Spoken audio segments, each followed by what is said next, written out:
Buenas tardes, soy Nicolás Cristiano Gutiérrez y este es el punto 2 de la actividad de profundización de física mecánica. Aquí en este caso tenemos un simulador del movimiento de un proyectil, el cual vamos a utilizar para responder las preguntas del punto. Bueno, como primera pregunta tenemos cómo se relaciona el movimiento horizontal en un tiro parabólico con el movimiento rectilíneo uniforme. Bueno, tenemos que el movimiento rectilíneo uniforme vendría a ser un movimiento que sigue una dirección fija y que no, su velocidad ni aumenta ni disminuye ya que no está acelerado de ninguna manera. Bueno, en este caso, la relación que hay con este en el movimiento en un tiro parabólico, vamos a hacer un tiro aquí y como podemos ver, vamos a hacerlo un poquito más lento,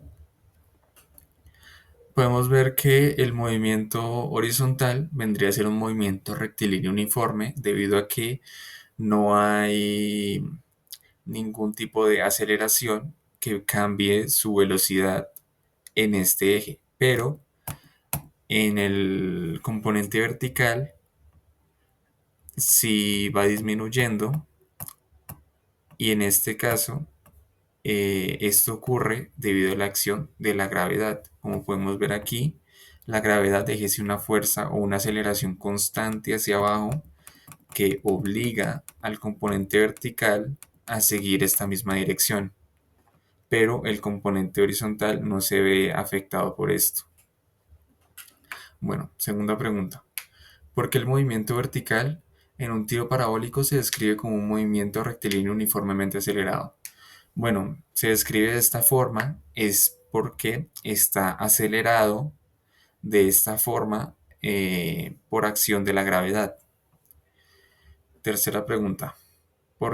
¿Qué papel juega la aceleración de la gravedad en el movimiento vertical del tiro parabólico? Bueno, como ya lo dijimos, este influye en que afecta al componente de Y, haciendo que el tiro tenga una forma parabólica. Bueno, cuarto, ¿cómo influye la velocidad inicial horizontal en la distancia recorrida durante el movimiento parabólico? Bueno, borramos este tiro, hagamos uno de menor velocidad y podemos ver que alcanza una distancia de 6,52 metros. Ahora aumentemos un poco la distancia, un poco la rapidez y podemos ver que la distancia horizontal vendría a ser de 22,94 metros. Esto quiere decir que la velocidad inicial influye en qué tanta distancia horizontal recorra el, el objetivo. Quinta pregunta. ¿En qué dirección se comporta el tiro parabólico como un movimiento rectilíneo uniforme acelerado y en qué dirección como un movimiento rectilíneo uniforme? Bueno, aquí vamos a hacer otro tiro. Podemos ver que eh, la dirección vertical es la que se comporta como un movimiento rectilíneo uniforme acelerado porque pues está siendo afectado por la aceleración de la gravedad. Y el movimiento rectilíneo uniforme se comporta en el movimiento o en la dirección horizontal debido a que no está acelerado de ninguna manera. Entonces continúa a la misma dirección y continúa a la misma velocidad.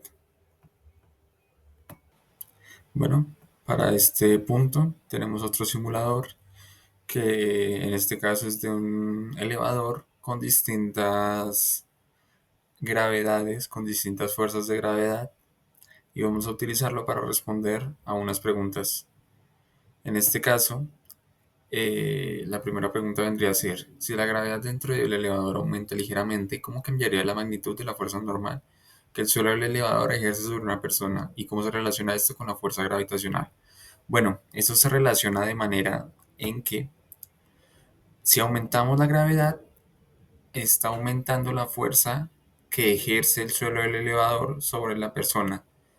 Eh, Como podemos ver, se está como aplastando la persona y esto se relaciona con la fuerza gravitacional debido a que estos cambios ocurren debido a que se necesita por así decirlo, equilibrar a la nueva fuerza de gravedad.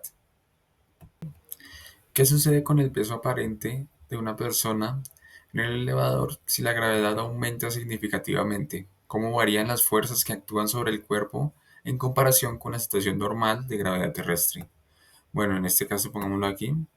Y pues como sabemos o como pudimos ver, si la fuerza gravitacional aumenta, asimismo en proporción lo hará la fuerza normal que el suelo del elevador ejerce. Esto afectaría a la persona en que se sentiría más pesado, por así decirlo, y no estaría mucho más, las fuerzas normales serían mucho mayores a las que se podrían generar en condiciones normales. Bueno, para la tercera pregunta tenemos que, si la gravedad se reduce paulatinamente, ¿cómo se modifica la fuerza que ejerce el piso del elevador sobre una persona? ¿Cómo cambia la sensación de peso en este proceso? Bueno, pongámoslo aquí y con los ejercicios anteriores pudimos ver que antes se aplastaba, ahora no. Ahora lo que hace o lo que pasa es que la persona se sentiría mucho más ligera, ya que al ser una fuerza gravitatoria menor, pues asimismo también lo es la fuerza que ejerce el piso del elevador sobre la persona, con lo que se sentiría un poco más ligero la persona, dependiendo de qué tanto cambie la fuerza de la gravedad. Cuarto punto. Cuando la gravedad es apenas mayor que cero, ¿qué tipo de fuerzas experimentan los ocupantes del elevador? ¿Cómo afecta la casi ausencia de la gravedad a las interacciones entre las fuerzas normal y gravitacional?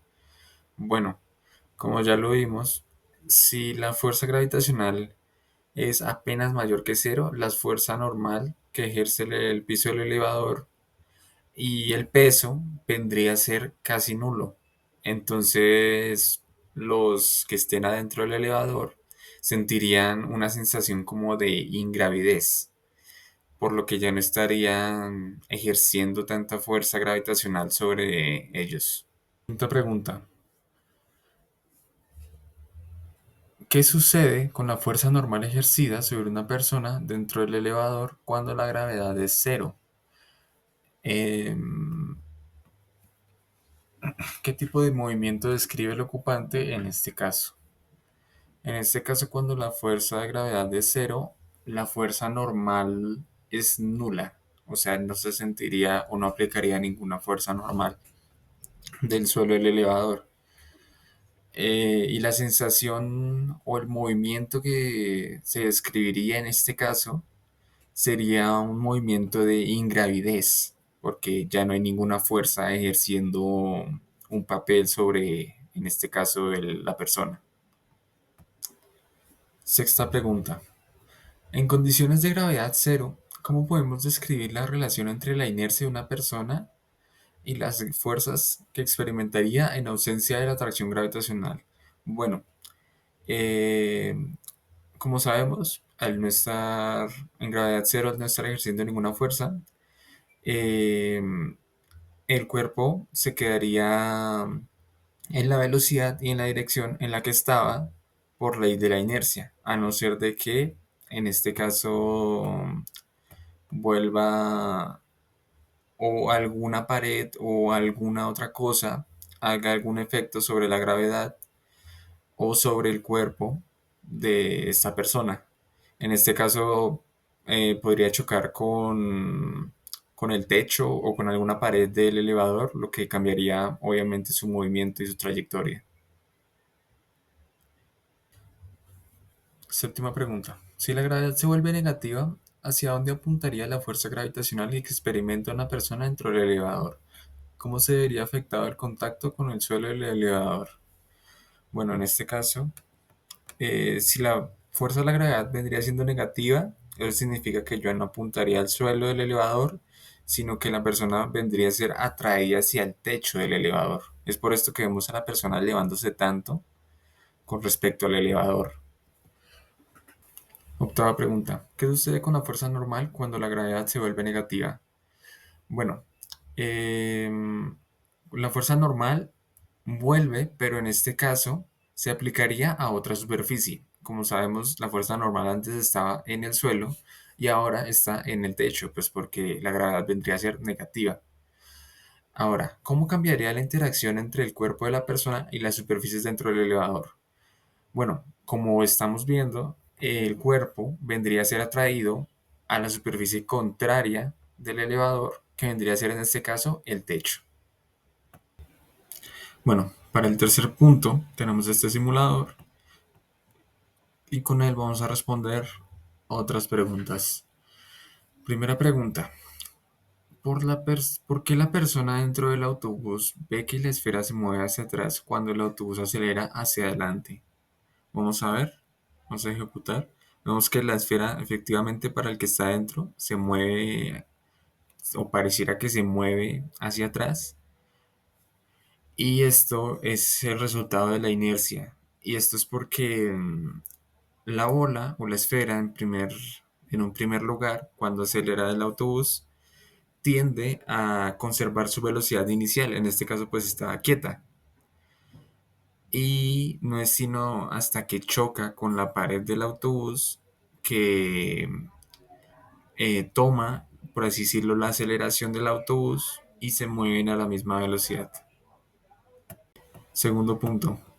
¿Cómo explica la inercia el hecho de que una persona fuera del autobús vea que la esfera se mueve hacia adelante cuando el autobús se detiene? Bueno, pongamos la simulación otra vez. Vemos que efectivamente ahí ve que se mueve. A ver, cuando para el autobús, vemos que la esfera se mueve hacia adelante aquí. Y esto es también por la inercia. Y esto es porque, como dijimos antes, la esfera estaba acelerada a la misma velocidad del autobús. Y pues por tendencia o por acción de la inercia, la esfera tiende a tomar su misma, a quedarse con la velocidad en la que estaba. En este caso, pues no paró, sino hasta que una fuerza mayor o una pared, en este caso del autobús, detuvo este movimiento. Tercera pregunta. Desde el punto de vista de la persona dentro del autobús, ¿la esfera realmente se mueve hacia atrás o es el autobús el que se está moviendo con respecto a la esfera?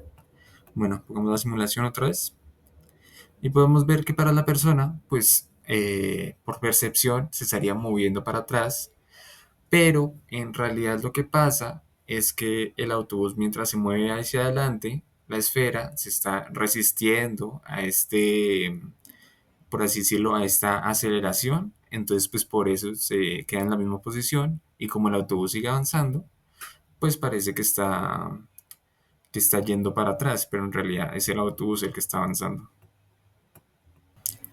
Cuarta pregunta. ¿Cómo se puede relacionar el movimiento de la esfera con el principio de la inercia en los dos escenarios, aceleración y frenado del autobús?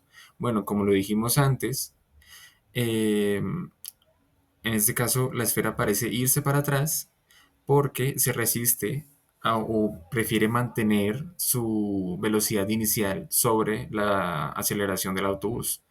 Pero cuando choca con una superficie del autobús, toma esta aceleración.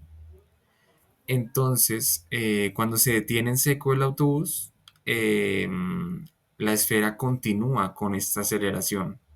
Y es por eso que la vemos moverse hacia adelante y finalmente para por el choque con la otra pared del autobús. Quinta pregunta. ¿Por qué la esfera parece no moverse para una persona que lo observa desde fuera del autobús y mantiene una velocidad constante? Bueno, si mantiene una velocidad constante, hace que ambos estén acelerados y pues la ilusión de que no se mueva es a causa de que ambos se están moviendo a la misma velocidad. Es por eso que parece que la esfera está como estática, pero en realidad se está moviendo a la misma velocidad que el autobús.